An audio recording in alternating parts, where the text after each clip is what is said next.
Bukod sa putik mula sa baha, dagok din sa mga taga-Libon, Albay ang mga pagguhong sumira sa maraming bahay at kalsada. May bahay pa ngang naiba ang pwesto. Problema rin ang pagkain at inuming tubig. At nakatutok doon live si Chino Gaston. Chino. Vicky, posibleng abuti ng ilang linggo kung hindi buwan ang pagbalik normal ng buhay ng mga taga-Albay gaya ng mga nawalan ng bahay dito sa Barangay Borabod sa bayan ng Libon na hanggang ngayon ay hindi pa rin nakakaranas or nawawalan pa rin sila ng kuryente.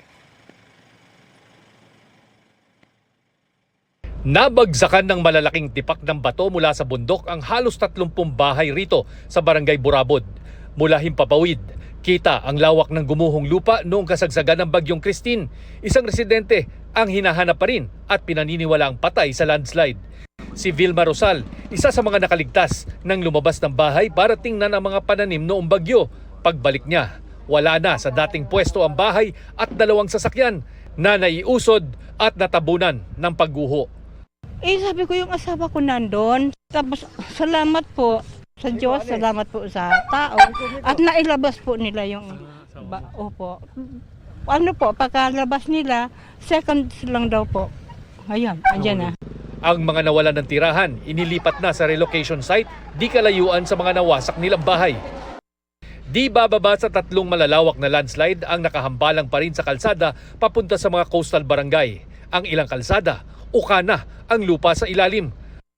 Ang mga lumuluwas papuntang Manila o nagbibitbit ng supply pabalik ng Barangay Pantaw na pipilitang maghabal-habal.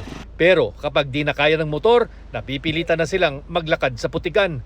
Ang babaeng ito naggaling sa binahang Barangay Pantaw na datna naming nagpapahinga sa pagitan ng landslide areas kasama ang 2 anak. Magantay na kami ng piyesta. Dapat aalis na kami kasi maulan na nga. Hindi na po kami kasi yung tubig sa may samik po yung bahay namin hanggang dibdib na.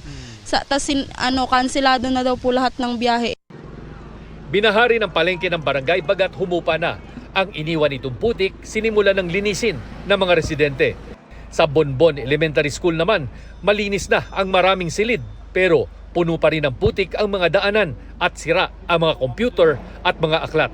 Dagsa naman ang mga residente na humihingi ng ayuda sa distribution na ginawa kanina ng Philippine Red Cross. Bagamat nakauwi na ang ilang evacuees, nangangailangan pa rin sila ng pagkain at higit sa lahat, malinis na inuming tubig.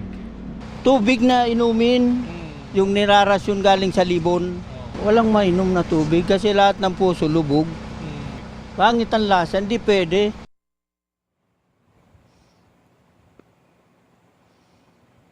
Vicky, sa huling tala ng Albay Provincial Government ay halos 2,000 pamilya pa rin ang mga nasa evacuation centers. Dito naman sa bayan ng Libon, 3 barangay pa ang isolated dahil sa mga naputol na kalsada.